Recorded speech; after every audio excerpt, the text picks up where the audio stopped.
کیا محرم کے مہینہ میں ہم بستری کرنے والا بچہ نامرد پیدا ہوتا ہے؟ محرم میں میاں بیوی کا ہم بستری کرنا کیسا ہے؟ جائز ہے یا ناجائز ہے؟ اور سال کے کن کن مہینوں میں اسلام نے ہم بستری کرنے سے منع کیا ہے؟ ان سارے سوالوں کے جواب میں آپ کو اسی ویڈیو میں دوں گا۔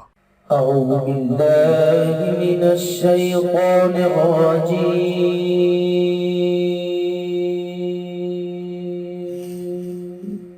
بسم الله الرحمن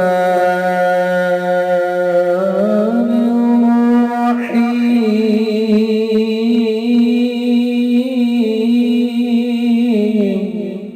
السلام علیکم دوستو میں ہوں عامل شاکر علی شاکر، اور میں آپ کو اپنے یوٹیوب چینل عملیات کی دنیا میں خوش آمدید کہتا ہوں۔ تو دوستو میں امید کرتا ہوں کہ میرے بھائی، میری بہنیں، میرے تمام دوست سب لوگ خیریت سے ہوں گے، اور میں دعا کرتا ہوں کہ اللہ پاک آپ سب کو خیر و عافیت سے رکھے۔ اللہ تبارک و تعالی آپ کی پریشانیوں کو دور فرمائے، اور جو لوگ بے روزگار ہیں اللہ پاک ان کی روزی کی پریشانی کو دور فرما کر ان کو اپنے غیبی خزانوں سے، اپنی غیبی مدد سے روزگار عطا فرمائے، آمین۔ تو دوستو محرم کا مہینہ ہے، اور بہت سارے دوستوں نے مجھے واٹس ایپ پر میسج کیے، کمنٹس کیے کہ مولانا صاحب آپ ہمیں یہ بتائیں کہ محرم میں ہم بستری کرنا کیسا ہے۔ تو دوستو آپ کے سارے سوالوں کے جواب دینے سے پہلے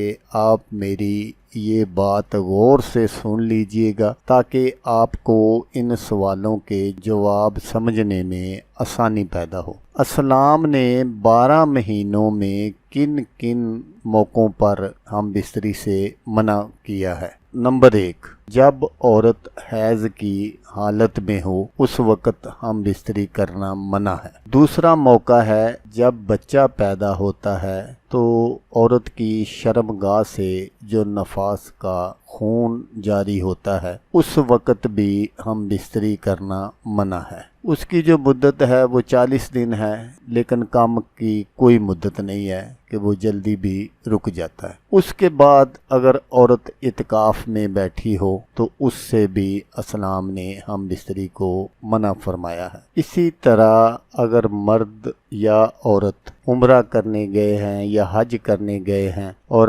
احرام باندھ لیا ہے تو اس کے بعد بھی ہم بستری کو منع کیا گیا ہے۔ اور اسی طرح روزے کی حالت میں، چاہے روزہ نفلی ہو یا فرضی ہو، اس میں بھی بیوی سے ہم بستری کرنے پر اللہ پاک نے منع فرمایا ہے۔ تو اب یہ بات آپ کے لیے سمجھنا آسان ہو گئی کہ ان سارے مواقعوں میں اگر محرم آ جاتا ہے تو پھر آپ اپنی بیوی سے ہم بستری نہیں کر سکتے۔ تو دوستو میں امید کرتا ہوں کہ آپ کو میری یہ ساری باتیں سمجھ میں آ گئی ہوں گی۔ تو دوستو میں آپ کو یہاں یہ بتاتا چلوں کہ محرم میں ہم بستری کرنا منع نہیں ہے، لیکن اگر آپ احتیاط کر لیتے ہیں، 10 دنوں کی بات ہوتی ہے تو کچھ بھی نہیں جاتا۔ تو دوستو اگر آپ کو ویڈیو اچھی لگے تو آپ نے اس کو لائک اور شیئر ضرور کرنا ہے۔ اچھی بات پھیلانا صدقہ جاریہ ہے۔ تو دوستو جیسا کہ میں آپ کو ہر ویڈیو میں کہتا ہوں،